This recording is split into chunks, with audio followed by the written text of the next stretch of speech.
자, 나폴레옹 여러분 잘 아시죠? 나폴레옹이 유럽을 정복하고 세계를 석권하는 그런 사람이었다가 워털루 전쟁이라는 곳에서 대패하게 되었습니다.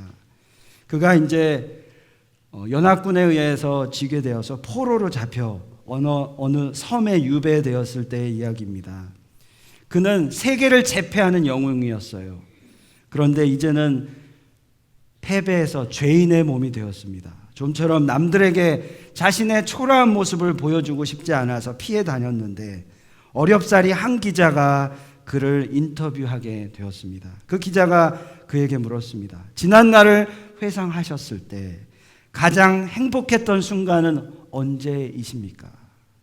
그랬더니 나폴레옹이 백발을 날리면서 눈을 지그시 감으면서 말했습니다. 스위스의 알프스 산맥을 넘을 때였지. 잠시 전투가 그친 어느 주일이었는데 산 아래 조그만 교회에서 종소리가 들려왔다네. 그 소리에 나는 이끌려 나도 모르게 전투 중에 그 교회로 가게 되었다네. 그때 나는 눈물을 흘리면서 내 인생 최고의 행복을 누릴 수가 있었다네. 이렇게 얘기한 나폴레옹은 최고의 행복이 그가 승리해서 기쁨을 누렸던 전쟁터가 아니었다라는 것을 이야기하고 있습니다. 그에게서 최고의 행복은 고단한 인생길에서 하나님을 만나 안식을 누리는 것이 최고의 행복이었다라고 얘기합니다. 탕자같이 방황했던 어거스틴도 주님 품에 안긴 후에야 참된 안식을 누렸다고 고백하였습니다. 주님이 주시는 안식, 정말 그 어떠한 것도 비교할 수 없는 그 평안, 그것이 진정한 안식이며 세상이 줄 수 없는 안식인 줄 믿습니다. 오늘은 이 하나님이 주신 안식에 대해서 우리 함께 생각해 보았으면 좋겠습니다. 우리 룻기서를 보고 있습니다. 고향 땅으로 돌아온 나오미 룻을 위하여, 사랑하는 며느리를 위하여 안식을 이야기하고 있습니다. 그녀는 룻에게 이렇게 말했습니다. 오늘 1절에 보시면 내 딸아 내가 너를 위하여 안식한 곳을 구하여 너를 복되게 하여야 하지 않겠느냐 이렇게 말합니다. 나오미와 가족이 고향 땅을 벗어나 찾은 것은 바로 인간적인 안식을 찾기 위함이었습니다. 나오미는 남편 엘리멜렉과 함께 오로지 안식을 찾기 위하여 흉년이 든 고향 땅을 떠나서 풍년인 모압 땅으로 가게 되었어요. 하지만 그곳에서 어떻게 되었나요? 남편을 잃어버리고 두 아들을 잃게 되었어요. 패배자가 되어서 지금 다시 고향 베들레헴으로 돌아온 것입니다. 그들은요, 안식을 찾았지만 참다운 안식이 없었습니다. 나오미는 오히려 그 모압이라는 곳, 안식이 있다라고 생각한 그곳에서 인생의 깊은 밤을 경험하였습니다. 남편을 잃고 두 아들을 잃었어요. 정말 어두운 밤이었습니다. 상상을 해보세요. 그곳에 가서 잘 살아보려고 했는데 의지하던 남편도 잃고 두 아들을 잃게 되었어요. 안식을 위해 떠났지만 그 밤, 그 모압의 밤은 그들에게 혹독하기만 했습니다. 이처럼 우리가 하나님을 떠나 우리의 마음대로 우리가 원하는 안식을 찾는다면 진정한 안식은 없습니다. 오히려 우리의 삶에 어두운 밤만 있게 되는 것 같아요. 롯도 안식을 얻기 위하여 아침부터 저녁까지 일했다라는 것 우리가 발견할 수 있습니다. 자야 하는 밤까지도 일을 해야 했어요. 우리가 오늘 말씀 3장 전체를 다 보게 되는데 2절, 8절, 13절에는 밤이란 단어가 계속해서 등장합니다. 안식을 위해 그녀가 일했던 건 낮뿐만 아니라 밤까지도 일을 했다라는 거예요. 이 시대는 그야말로 밤에까지도 일해야 하는 노동 과잉의 시대인 것 같습니다. 밤은 어떤 시간입니까? 눕고 자고 우리가 쉬는 시간인데 우리가 참다운 안식을 잃어버려 오히려 쉬어야 할 밤까지도 일하는 그런 시대가 되어버렸습니다. 현대인은 정말 안식하고 싶은데 점점 안식을 잃어가고 밤조차 일해야 되는 그런 상황까지 온 거죠. 세상 사람들은 낮에 바쁜 일상을 살아갑니다. 그래서 밤이라도 좀 인간적인 안식을 취해보고자 밤을 누려요. 그래서 인간적인 욕구, 술, 마약, 음란 이런 밤문화를 즐기기 시작해요. 그런데 그 밤문화 속에서 얻어지는 것은 오히려 범죄함, 범하게 되는 것은 범죄함인 것 같아요. 제가 텍사스에 있다가 LA로 이주를 하게 되는데 가는 길을 이렇게 3박을 이렇게 머물면서 가게 되었습니다. 근데 이제 LA에 도착 바로 전날 라스베가스를 머물게 되었어요. 이제 라스베가스에서 LA는 한 5시간 정도 걸리잖아요.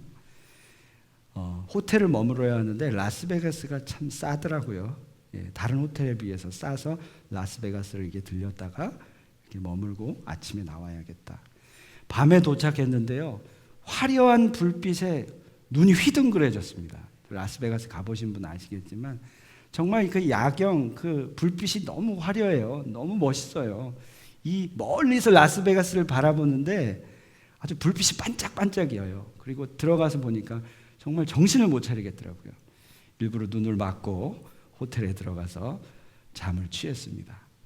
아침에 이제 아침밥을 먹으러 나왔는데 상황이 완전 바뀌었어요. 아침을 보신 적 있으시면 라스베가스에서 아침 시간을 보신 적 있으세요? 그 지난밤에 그 화려함은 다 사라지고요. 초락이 이를 데 없습니다. 예. 그 밤문화가 사라지는 그 아침의 모습은 홈리스들, 주전뱅이들, 마약한 사람들이 질비하게 다니고 있어요. 이렇게 밤은 쉬어야 하는데 밤조차 우리는 범죄하고 이렇게 잘못된 시간을 보내고 있는 우리의 모습을 찾을 수가 있습니다. 우리 인간은요, 인류는 이 안식을 찾기 위해 지금도 애써오고 있습니다. 역사를 보면 인류는 그야말로 안식을 쟁취하게 하는 싸움 전쟁이었습니다. 아주 전쟁까지 불사하고 생명까지 불사한 그런 전쟁이었어요. 경쟁 국가를 이기고 정복하게 되면 그것은 곧 평화고 안식이라고 생각했어요. 그렇게 생각해 왔어요. 그런데 그게 아니었다라는 거죠.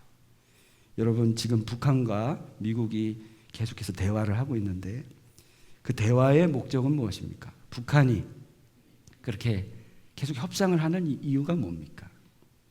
핵무기라는 그 위험한 물건을 가지고 협상을 하는 이유는 안식을 찾기 위해서, 좀 안전하기 위해서, 결국 자기 안식을 위해서 국가조차도 싸우고 있는 거예요. 2020년은 정말 중요한 해입니다, 여러분. 4월에는 우리 조국당의 국회의원 선거가 있어요. 예. 아주 흐름을 좌지우지하는 중요한 선거입니다. 그리고요, 이 미국 땅에 11월에는 대선이 있습니다. 이 대선에 어떤 사람이 정권을 잡느냐에 따라 이 북한 문제가 어떻게 될지를 좌지우지하는 상황입니다. 이 모든 국가들이 이 안식을 위해서 찾고 그렇게 싸우고 있는데, 특별히 제가 말씀드린 대로 2020년 우리가 함께 국가와 나라와 민족을 위해서 기도하는 그런 한 해가 되어야 하겠습니다. 말씀드린 대로 국가조차 이 안식을 위해서, 자신의 유익을 위해서 잘못된 이 안식의 개념으로 인하여 싸우고 있습니다. 우리가 진짜 안식이 무엇인가 우리가 이해할 필요가 있어요. 그것을 이해하기 위해서는 일에 대한 정확한 개념이 필요합니다.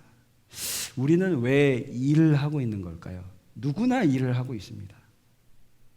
여러분 잘 아시는 팀 켈러 목사님, 리디머 프레스바이테리안 처치, 아주 유명하신 저자죠. 그분이 일과 영성이라는 책을 쓰셨어요. 그 책에 일에 대해서 이렇게 정의하십니다. 태초부터 하나님은 일을 축복하셔서 한 사람 한 사람이 가진 은사와 자원이 온전한 세상에서 일이 영광스럽게 쓰이도록 하셨다. 이렇게 얘기합니다. 일은 고통이 아니라, 수고가 아니라 영광이라고 얘기하고 있어요. 그런데 우리는 우리의 죄로 인하여 이 일에 대한 왜곡된 개념을 갖게 되었어요. 우리가 범죄함으로 인하여 하나님을 떠나버리면서 일에 대한 잘못된 개념, 왜곡된 개념을 갖게 된 거예요. 그래서 팀 켈러 목사님이 얘기한 대로 일은 영광스러운 것인데 일은 수고스러운 것, 힘든 것이 되어버렸다라는 거예요. 왜 그런가요? 선악과를 먹음으로 창조물이 창조자처럼 자기가 신이 되기 위해서 애썼고, 그것이 결국 하나님과 분리되게 되었고, 모든 것이 불안정해졌어요. 그래서 하나님은 우리에게 일의 축복을 주시고 계신데, 우리는 그 일에 대한 왜곡된 개념, 일은 수고스러운 거야, 고단한 거야, 이렇게 왜곡된 개념을 갖기 시작했어요.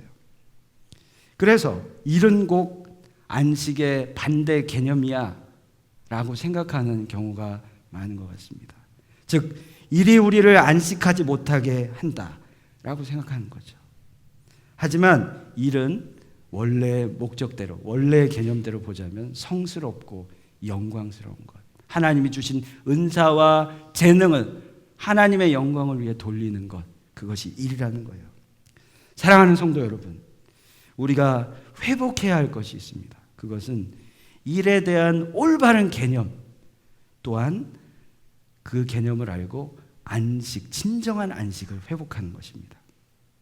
우리가 감당하는 일이 우리 자신의 영광을 위한 것이 되고 자신의 육적인 안식을 위한 것이 된다면, 다시 말씀드려 그저 먹고 사는 것이 된다면 우리의 힘으로 해야 되기 때문에 일은 고단하고 피곤한 것이 되고 맙니다. 고생, 피폐함 속에 있게 되고 일이 염려를 가져오게 돼요. 자, 이것이 바로 하나님을 떠나는 왜곡된 일에 대한 개념입니다. 물론 일을 하면요, 우리의 육신의 피곤함이 따라와요. 하지만 그 일에 대한 개념, 그 목적이 정확하면요, 우리는 일을 통해서 얻게 되는 그 수고로움이 우리를 지배하지 않게 되는 것이죠. 제가 군대 시절에 단기 마라톤을 한 적이 있습니다. 49.19km가 아니라 그 반 정도, 한 26km를 뛰는 마라톤을 대회를 했어요. 그래서 그 지원자를 찾는데 저는 그 마라톤을 참가할 수 없는 상황인데 갑자기 이런 생각이 들더라고요. 저 마라톤 한번 도전해보고 싶다. 마라톤 뭐 하신 분들, 풀리 다 뛰신 분들은 아무것도 아니시겠지만 26km를 뛰는 건데 한 번도 해보지 않았는데 좀 이렇게 쫄병이었어요. 근데 한번 해보고 싶다 그래가지고 자원을 해서 어렵사리 도전을 했어요. 예, 한 10km 뛰니까 너무 힘든 거예요. 포기하고 싶어. 아니 뭐 이거 하란 말도 안 했는데 그냥 중도에 포기하고 말까? 근데 갑자기 이런 생각이 드는 거예요. 내가 이것조차 이거 뛰지 못하면 이건 사나이가 아니다. 체면이 아니다. 이런 생각이 들어서 막 계속 뛰었어요. 15km, 20km. 목적지가 보이기 시작하니까 그때부터 힘들지가 않더라고요. 예, 그곳을 향해 달려가는 거예요. 10km 때 느꼈던 그 고통이 더 이상 고통이 아니었어요. 저 목적지를 향해 바라보니까 저기만 뛰면 나는 이것을 극복했어. 할 수 있었어. 그리고 끝까지 뛰어서 끝까지 완주를 했습니다. 이 제 경험처럼 우리의 일의 목적이 어디에 있나요? 그냥 안식하기 위해서, 쉬기 위해서 일을 한다면 중간중간마다 너무 힘들고 수고스러운 거예요. 근데 분명한 목적을 가지고 있다면 지금의 이 수고는 아무것도 아닌 것이죠. 끝까지 달려갈 수 있는 거예요. 우리에게 일이 오직 주님의 영광을 위한 것이라면 어떨까요? 나의 영광이 아니라 하나님께 영광 올리는 것이라면 어떨까요? 정확한 목적이 생기는 거예요. 삶의 목적, 삶의 방향이 생기는 거예요. 우리는 죄로 인해서 내가 하나님이 되고자 했어요. 그래서 내가 목적이 된 거예요. 근데 그게 아니라는 거예요. 하나님의 영광을 위하여. 그러면요, 일에 대한 개념, 이 왜곡이 사라지게 돼요. 더 이상 피로가 나를 지배하지 않게 돼요. 삶이 복잡하지가 않게 돼요. 그냥 고지를 향해 달려가는 거예요. 심플해지는 겁니다. 사도 바울이 이렇게 얘기했습니다. 그러든지 너희가 먹든지 마시든지 무엇을 하든지 다 하나님의 영광을 위하여 하라. 너무나도 중요한 진리를 가지고 있어요. 먹든지 마시든지 다 하나님의 영광을 위하여 하라. 먹고 마시는 모든 것이 나를 위한 것이 아니라 하나님의 영광을 위해서 살라라는 겁니다. 이럴 때 하나님은 오히려 우리의 필요, 우리의 먹는 것, 마시는 것을 공급하여 주십니다. 너희는 가서 하나님의 마태복음 6장 33절 너희는 먼저 그게 아니죠. 예, 갑자기 생각이 안 나는데요. 하나님의 나라와 의를 위하여 기도하라. 그리하면 모든 것을 채우시리라 하죠. 이 하나님의 영광을 위하여 하라. 이게 너무 중요한 거예요. 이럴 때 하나님이 우리를 공급하셔요. 그리고 우리의 삶을 견고하게 하십니다. 이러한 분명한 목적의식은 하나님이 창조하시고 마지막 날 쉬셨잖아요. 안식하셨어요. 또한 우리가 열심히 일하다가도 그냥 의미 없이 안식일이 돼서 쉬는 것이 아니라 하나님 품에 하나님처럼 참다운 안식을 하게 만듭니다.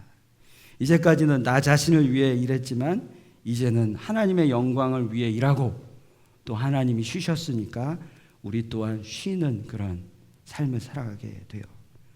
여기 나오는 오늘 말씀에 나오는 롯도 안식이 필요했습니다. 그래서 시어머니의 말대로 보아스를 찾아가 이렇게 말하죠. 9절에 보면 나는 당신의 여종 루시오니 당신의 옷자락을 펴 당신의 여종을 덮으소서.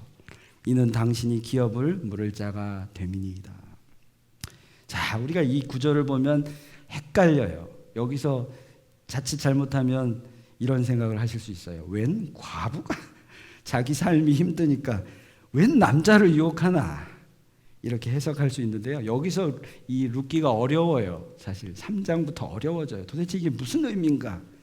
근데 그렇게만 생각하면 포인트를 놓치는 겁니다. 우리가 3장, 4장을 보면서 보아스는 현숙한 그 룻을 귀하게 여기고 사랑하는 것을 우리가 볼 수 있어요. 그래서 보아스가 이 룻을 축복합니다. 10절에 보면 내 딸아 여호와께서 내게 복 주기를 원하노라 이렇게 얘기합니다. 자, 이 보아스의 이 마음, 이 보아스는 하나님의 대리자인데요.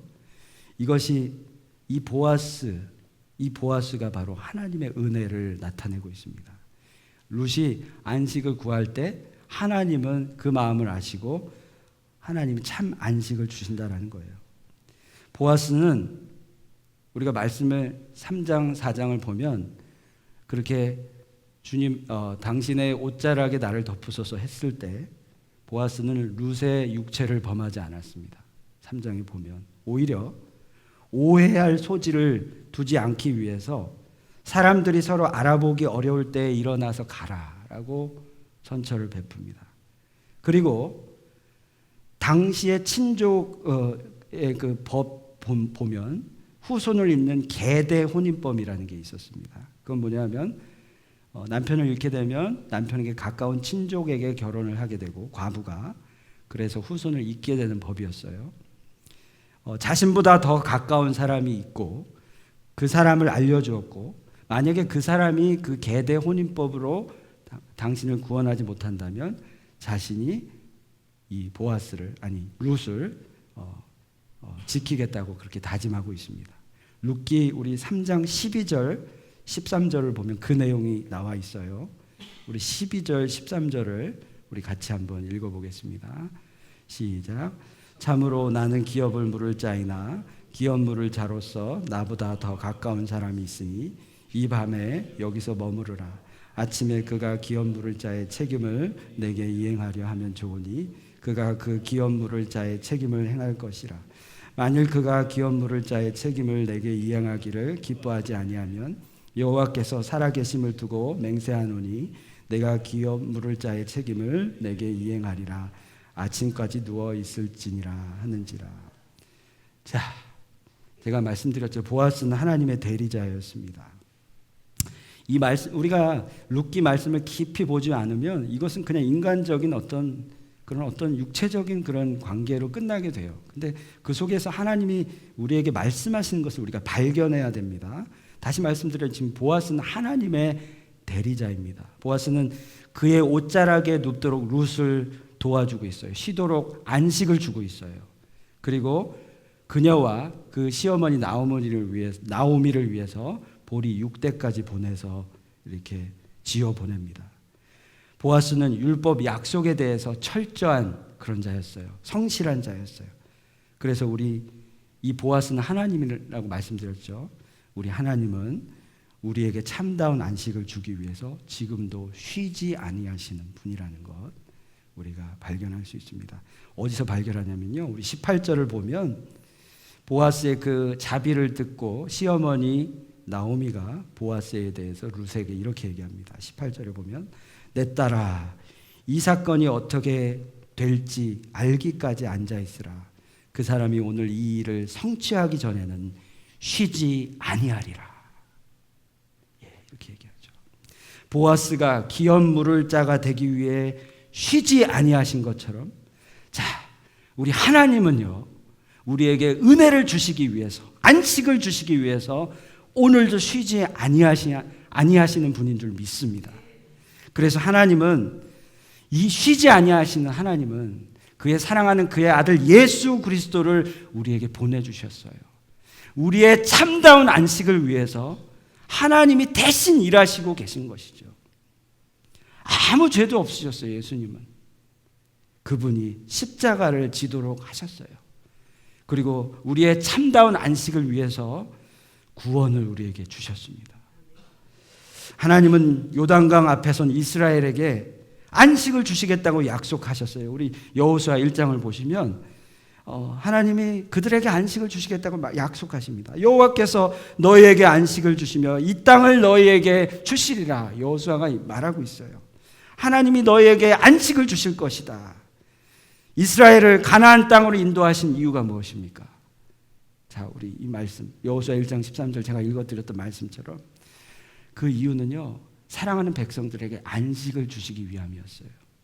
그리고 정말 그 약속대로 하나님은 안식을 주셨어요. 우리 여호수아 23장 1절에 보면 여호와께서 주의 모든 원수들로부터 이스라엘을 쉬게 하신 지 오랜 후에 이렇게 쉬게 하셨어요. 가나안 정복을 위한 끊임없는 전쟁이 있었습니다. 근데 사실 이스라엘 백성은 실력이 없었어요. 승리할 훈련된 군대도 아니었어요. 그런데 싸움마다 승리했습니다. 어떻게 그랬나요? 하나님이 그들을 지켜주시기 위해 친히 싸우셨습니다. 여호수아가 이제 나이 들어 병들었어요. 그 여호수아가 수령들 재판관들을 모아다가 이렇게 말합니다. 너희의 하나님 여호와 그는 너희를 위하여 싸우신 이신이라. 이렇게 얘기합니다. 나 자신이 아니라 진짜 나를 위해 지금 일하시는 분이 계십니다. 그분은 바로 여호와 하나님이십니다. 그분은 우리를 정말 쉴만한 물가로 은혜의 강가로 저 십자가의 강가로 인도하시고 계셔요. 그분은 목마른 나의 영혼을 생수로 채우신 분이십니다. 피곤한 내 어깨 위에 참 안식을 주시는 분이십니다. 자, 이를 위해 예수 그리스도께서는 십자가를 참으셨습니다. 우리에게 안식을 주시기 위해서 우리를 대신해서 싸우신 것이에요. 룻기 3장은 단순히 몇 사람이 먹고 살고 가정을 꾸리게 되었다. 그래서 일생의 만족을 누리는 그런 내용이 아닙니다. 룻기는요, 인류가 어떻게 안식을 누리는지, 어떻게 회복했는지 하나님의 은혜를 기록하고 있는 책입니다. 사랑하는 성도 여러분, 저는 저와 함께 우리 모두가 정말 하나님이 주시는 안식을 누리기를 간절히 원합니다. 그냥 일하다가 쉬는 그런 육체적인 안식 말고요, 하나님이 우리에게 주시는 진정한 안식을 누렸으면 좋겠습니다. 그래서 우리가 주어진 일이요, 왜곡된 일의 개념이 아니라 하나님의 영광을 위하여서 하고, 수고스럽더라도 그 길을 달려갈 때 하나님을 만나는 축복이 있기를 바랍니다. 하나님 우리의 삶의 목적을 주셨어요. 주일날 우리가 교회에 와서 예배 드리는 것은 또 하나의 피곤의 노동이 아닙니다. 그건 절대 아니에요. 예배를 통해 깊이 주님을 만나는 것이 중요합니다. 거기서 우리가 영적인 회복을 하는 거예요. 이것을 놓치면 안 되겠습니다. 주일날 예배에 와서 하나님을 만나는 것이 어떤 행위가 되고 노동이 되어서는 안 되겠어요. 예배에서 가장 중요한 것은 어떻게든 하나님을 만나는 것입니다. 그래서 안식을 누리는 거예요. 주의 영광을 위해서 예배하고 우리의 삶을 주님께 다시 한번 맞추는 거예요. 그래서 주님이 주시는 참 은혜를 누리는 겁니다. 우리가 교회에 와서 봉사하죠. 섬김을 합니다. 이것 또한 일이 아닙니다. 하나님의 영광을 위해서 하시는 겁니다. 목사를 위해서 하는 것도 아니고 나의 자랑을 위해서 하는 것도 아니고 하나님의 영광을 위해서 하는 거죠. 직분 때문에 섬기는 것이 아니라 은혜 때문에 섬기시는 그런 하나님의 축복이 있기를 바랍니다. 그래서 우리가 예배 와서 정말 간절히 기도하셔야 됩니다. 하나님 저에게 은혜를 주시옵소서. 은혜 아니면 제가 살아갈 수 없습니다. 하나님 이것이 나의 또 다른 일이 아니라 수고가 아니라 이것은 하나님이 나에게 주시는 은혜인 줄 믿습니다. 간절히 기도하고 주님께 매달리는 그런 저와 여러분이 되기를 바랍니다. 주일날 인간적인 안식을 할 수도 있어요. 쉴 수 있어요. 그런데 그것은 우리를 채워주지 못합니다. 쉰다고 우리가 공허함이 사라집니까? 중요한 것은 우리가 하나님을 만나는 것이죠. 예배를 통해 진정한 안식을 누리는 저와 여러분 모두가 되었으면 좋겠습니다. 내 주의 은혜 강가로, 저 십자가의 강가로, 내 주의 사랑 있는 곳, 내 주의 강가로 여러분 우리 삶의 예배, 이 주일 예배를 통해서 주님께 더 가까이 가서 참다한 안식을 누리는 우리 모두가 되기를 바랍니다.